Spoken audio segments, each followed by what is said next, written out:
Thank you for joining us at XM.com for today's market comment by Marios Hadjikyriacos. I'm Maria Pachurdavis.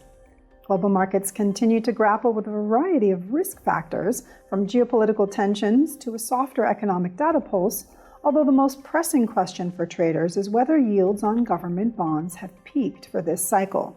Several elements came together last week to engineer a heavy decline in U.S. yields as data releases disappointed and the Treasury announced a shift in its debt issuance towards shorter-dated bond maturities.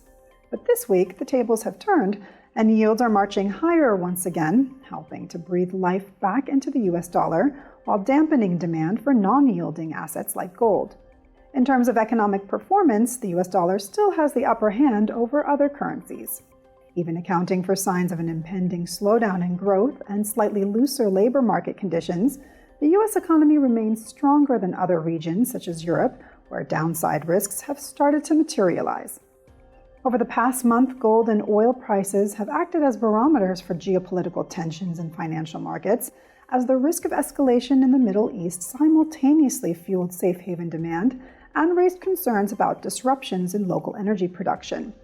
Judging by the recent declines in gold and oil prices, it seems that investors are becoming less concerned about geopolitics, as it becomes increasingly clear that Iran doesn't want to get dragged into this conflict. Gold has been trading with relative weakness since last week, when it could not advance, even as U.S. yields cratered and the dollar sold off, which on paper is a bullish recipe for bullion.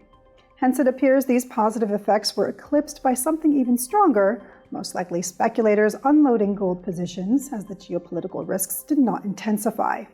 It is equally striking that oil prices have fallen to their lowest levels since late August, even after Saudi Arabia and Russia reaffirmed their commitment to their voluntary supply cuts until the end of the year. As expected, the Reserve Bank of Australia raised interest rates today, citing more persistent inflationary pressures. However, the central bank also toned down its forward guidance, introducing an element of uncertainty about whether any further rate increases are needed. The end result was a sharp drop in the Australian dollar, as money markets were fairly confident the RBA would deliver another rate increase next year prior to this event. Thanks for watching today's market comment here at XM.com.